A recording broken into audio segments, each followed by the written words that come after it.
Bismillah, bismillah, hong wilah hing, awing namas-namas sidam, sekaring bawono langgeng. Andrahikang puspita arum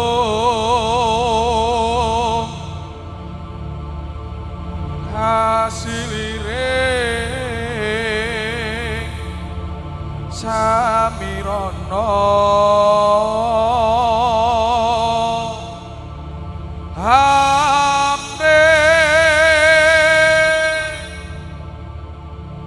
sekar kadung kungas kadanyo mawe naras renani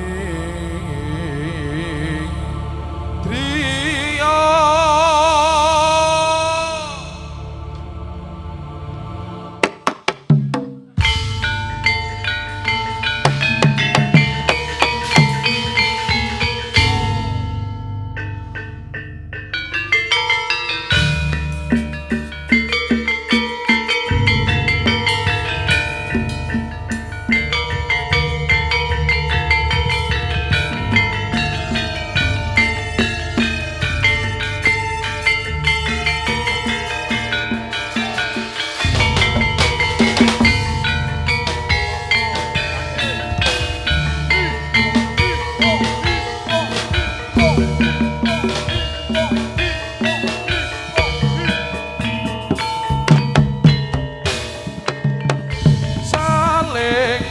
apit tukang kidul mecah gelar Singoparong sanghataning yudha ginajar tumabak pujangga wadya sang Naradipa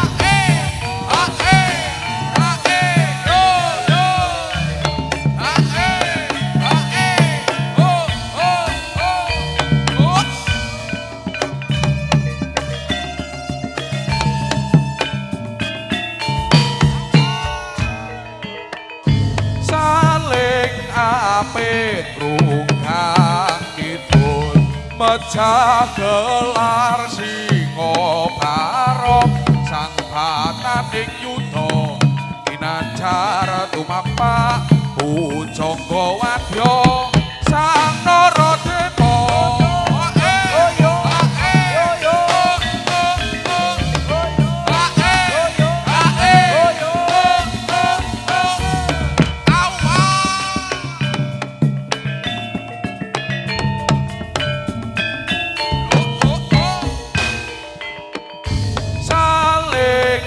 apit rungkang kidul mecah gelar Singoparong sang bataning yudha ginanjar tumapak pujangga wadya sang Naradipa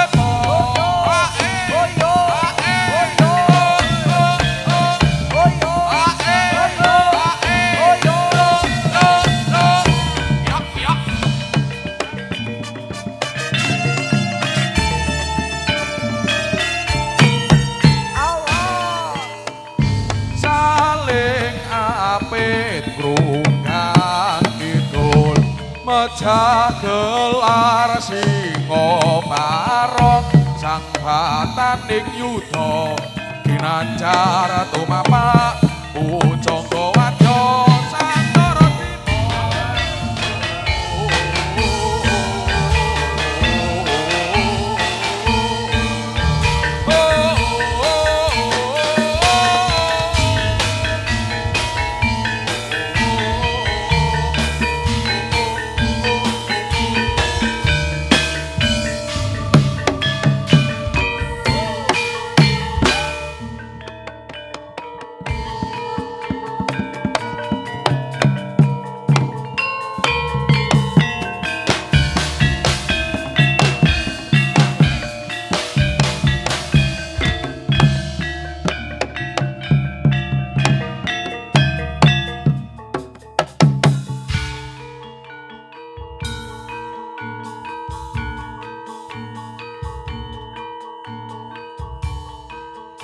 Bis. Ayo.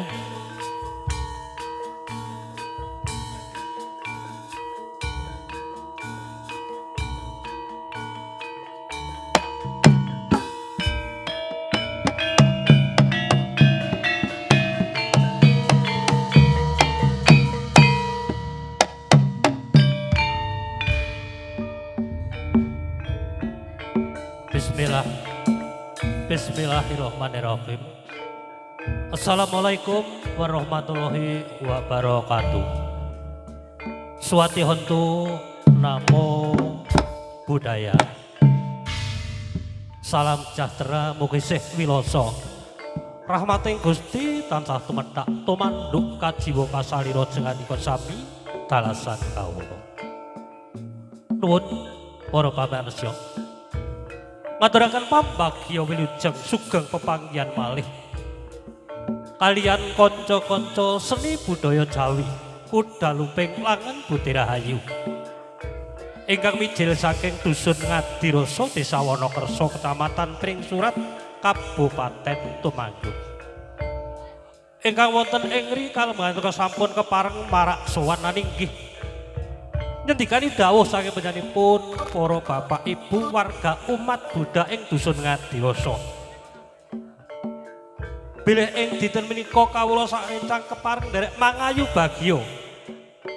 Anggenipun warga umat Buddha ngadani upacara peringatan Hari Raya Trisuci Waisak ingkang kaping 2029.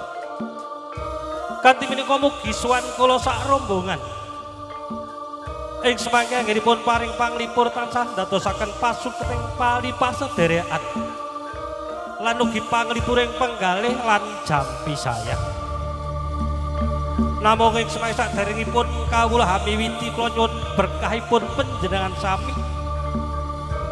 Mugi-mugi kanca-kanca anggenipun amyak sepining swasana purwa madya ngantos wusana. Tansah kebak barokah kebak berkah saing Gusti kang anggelar jagat lan ugi mugi kajatipun sedaya warga umat Buddha tansah pikantuk ridhanipun Allah Subhanahu wa taala Gusti kang hakarya jagat satemah ing semangke sedaya umat Buddha terutami umat beragama ing dusun Ngadirasa sansaya supeket sansaya raket anggenipun angreruri seni budaya Jawi lan aningkataken tali persatuan dan kesatuan ngengeti Indonesia pelalambangipun Bhinneka Tunggal Ika.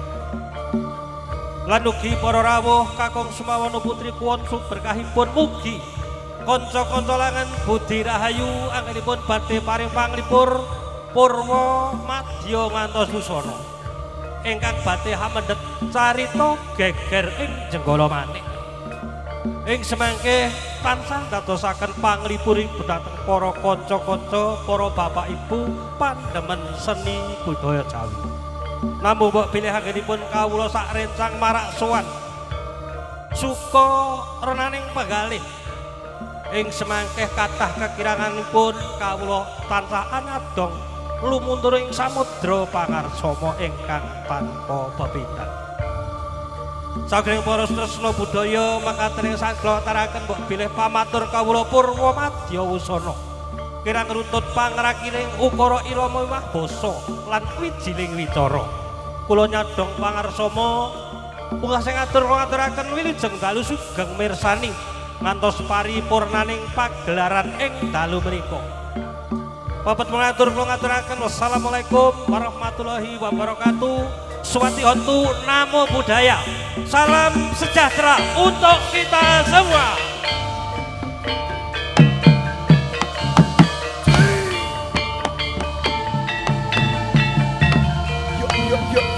Yuk.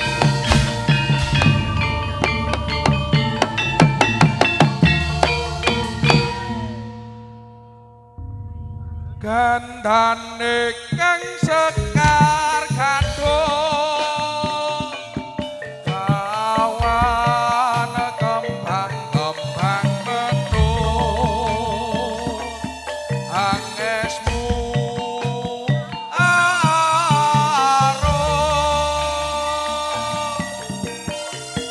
kandhane kang sekar kadung kelawan kembang-kembang menut hangesmu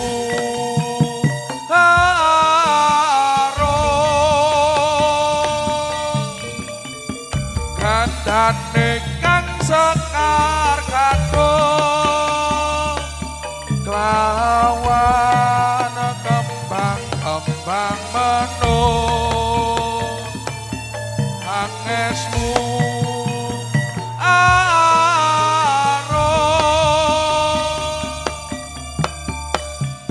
kandhane kang sekar kadung kelawan kembang-kembang menut hangesmu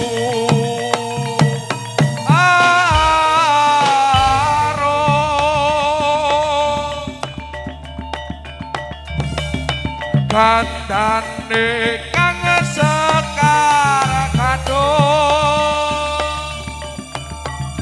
kelawan kembang-kembang menut hangesmu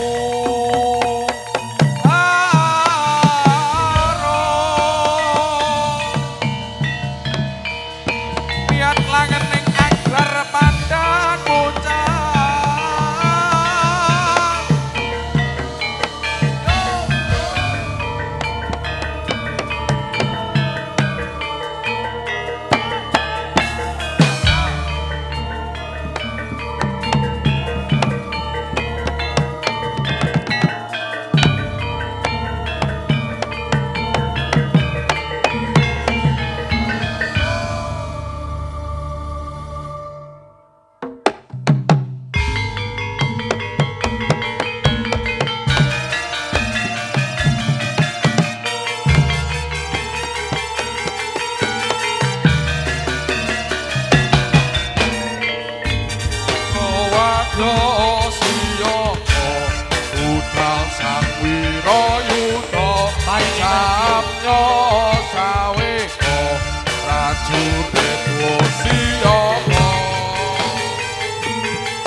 sabdane kang mantram sakti wong awe kamastu nama rahayu sagung lare lumomo sutomolo molo tamahan sirno molo sirno tamahayu rahayu sagung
lamun sinawa teman agawe kadro solas lagane lelewo sarwa mandasi landep lan leren sakti lair batine Tara sangga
nganani endah ati siyaga lan hormati carane carane mansenunggang samudapa penonone sora rame carane tradisi ayo diuni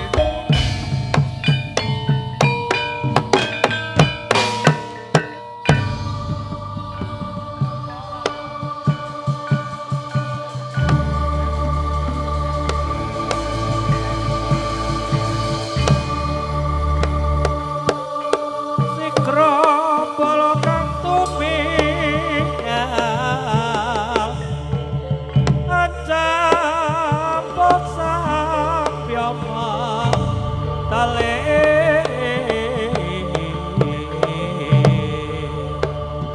lir tetet wileting koton kanyang kung manguncang iki benjang sangat cimicil latino medali wot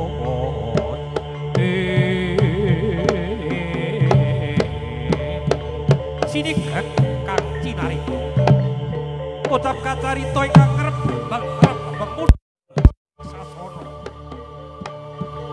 telah menikota warnani rom talin ro ing atas langit ingkang ababisik Prabu Klono Sewandara Hidra Candrani kaya barongan tinanggap milang-miling kadya saking miber pindha kijeng tanpa soto lah ing kono ingkang den upaya mustikaning wanita ingkang nalika semana mondhok wonten ing nagari Jenggara Manik ingkang hasesilih Dewi Sangga Langit namanya semangke mlebatipun wonten kalanganing prajurit kaya amateng kayane aji panglemunan mila setunggal kiwara para prajurit tatan wonten ing amprisa pilih wonten lampahipun Prabu Klono Sewandara dasar Nalendra Digdaya Setimandra Guna tatap paluing pandhe sisane Durenda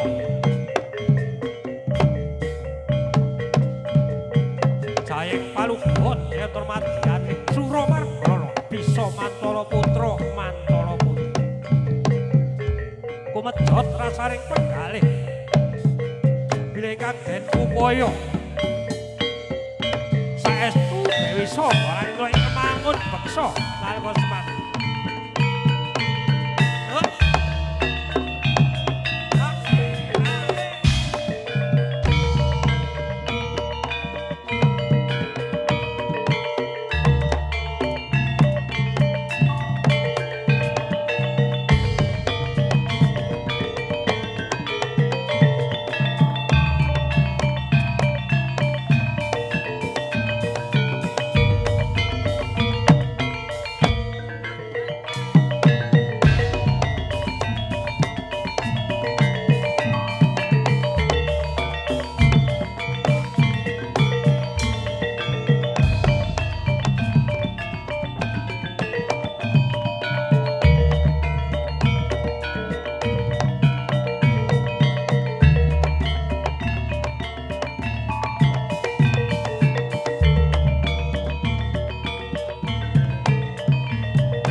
nalika semanten Prabu Klana Sewandana legak jroning penggalih ingkang den upaya Dewi Sangga Langit datan wonten madyaning alun-alun negari Jenggara Mati.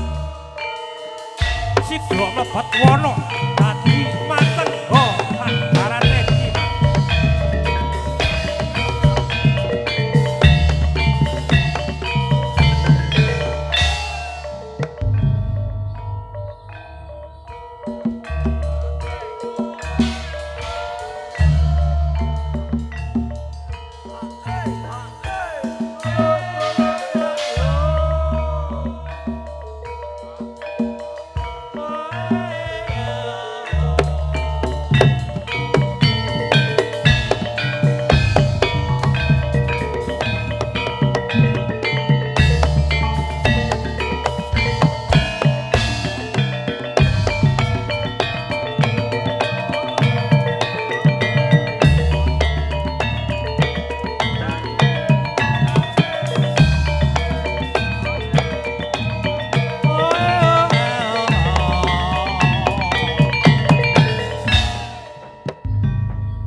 tur masih muda tur nedhek-nedheke angadi busana polat salira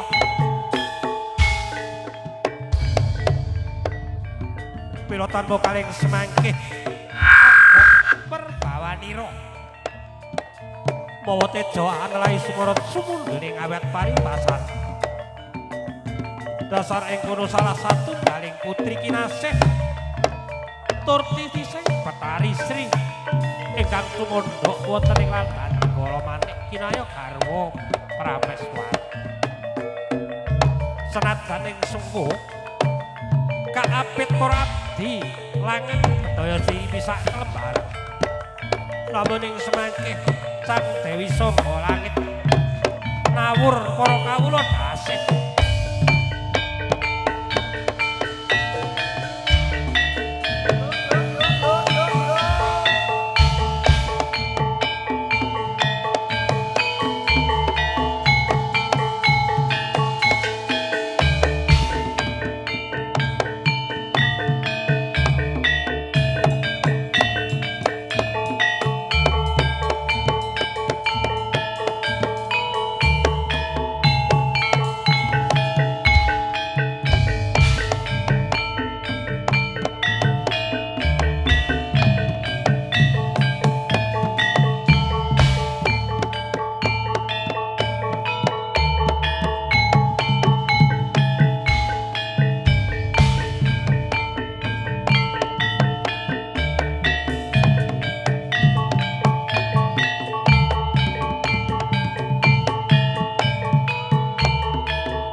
paripurnanipun mawon beksa sang Dewi Sangga Langit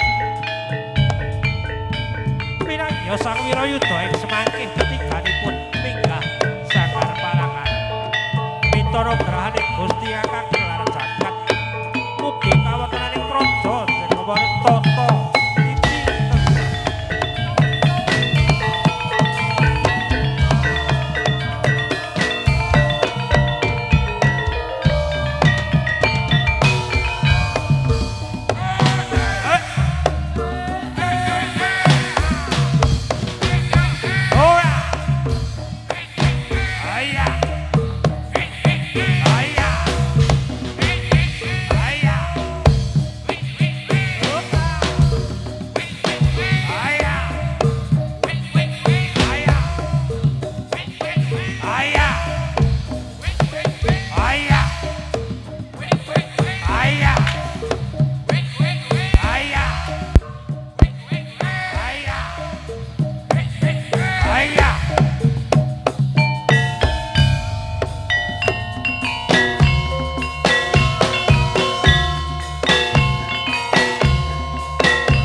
Tarito nalika semanten sang singa ingkang nalika semanten dumadi saking Prabu Klana Sewata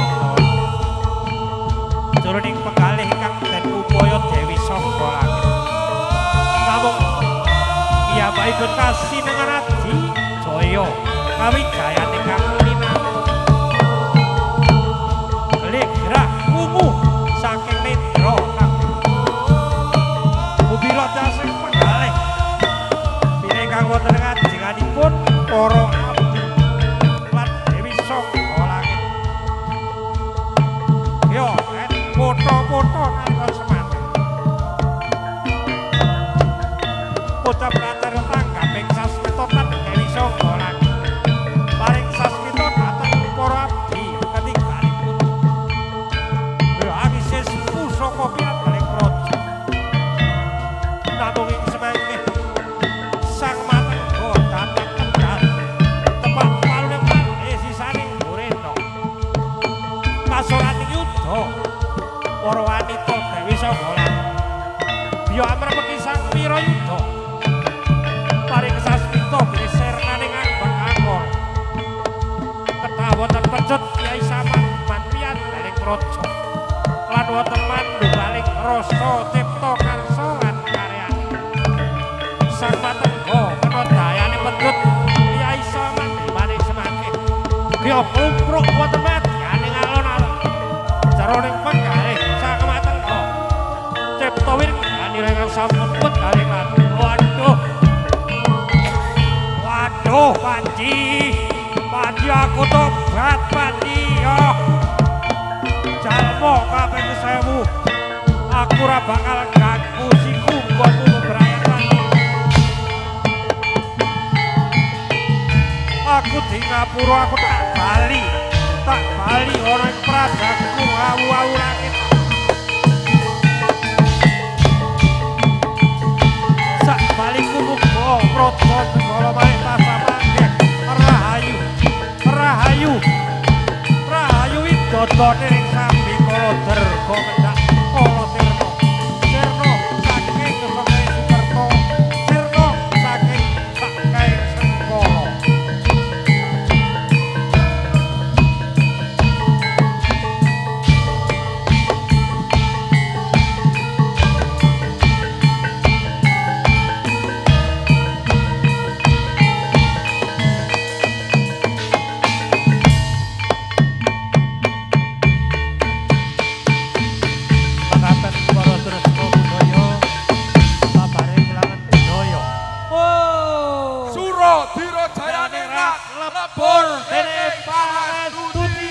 tepuk tangan yang meriah untuk Langen Budi Rahayu. Mekaten para setresna budaya kakon Sumawana Budi, pandemen seni budaya, babareng Langen budaya ingkang urut angka sepisan Langen Budi Rahayu. Mbok bilih pisowan kula kirang damel suka renaning penggalih kula nyadong pangarsama ingkang tanpa pindhah. Menggah urut salajengipun kawula aturaken dhateng anak-anak kula sing manis-manis yang cantik-cantik Mbak Murti Sari Dewi dan juga Mbak Seti. Monggo pun aturaken.